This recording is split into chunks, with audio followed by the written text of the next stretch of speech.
ഇന്ന് ബ്രേക്ക്ഫാസ്റ്റിന് ചിരട്ടപ്പുട്ടും കടലക്കറിയായിരുന്നു.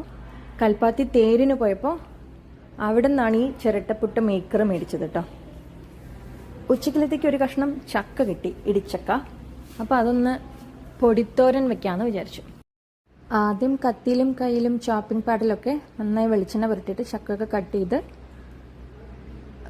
അതിൻ്റെ തോലും നടുവിലത്തെ കഷ്ണമൊക്കെ നമ്മൾ റിമൂവ് ചെയ്ത് മാറ്റി നന്നായി കഴുകി കുക്കറിലിട്ടു. കുറച്ച് മഞ്ഞൾപ്പൊടിയും ഉപ്പും കൂടെ ചേർത്ത് ഒരു വിസിൽ വെച്ച് വേവിച്ചെടുത്തിട്ടുണ്ട്.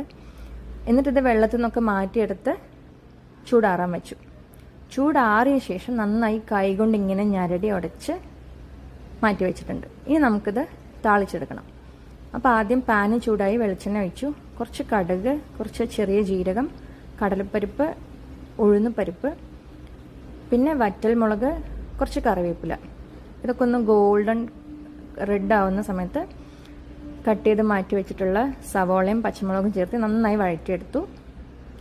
നമ്മൾ ചക്കയിലേക്കുള്ള ഉപ്പ് മുന്നേ ആഡ് ചെയ്തതാണ്. അപ്പോൾ ഇതിലേക്ക് വേണ്ട ഉപ്പ് കൂടെ ഇടയിൽ ചേർത്ത് നാളികേരം ചിരകിയത് കൂടെ മിക്സ് ചെയ്ത് ഒന്ന് ഫ്രൈ ആയ ശേഷം മാറ്റി വെച്ചിട്ടുള്ള ചക്ക കൂടെ ഇതിലേക്ക് ആഡ് ചെയ്ത് നന്നായി മിക്സ് ചെയ്യാം.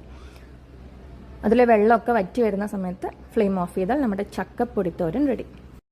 ചോറ്, മോര് കാച്ചിയത്, ചക്കപ്പൊടിത്തോരൻ, കടലക്കറി, അവരയ്ക്ക ഉപ്പേരി, മാങ്ങ ഉപ്പിലിട്ടത്, പപ്പടം. ഇതൊക്കെയായിരുന്നു എൻ്റെ ലഞ്ച്.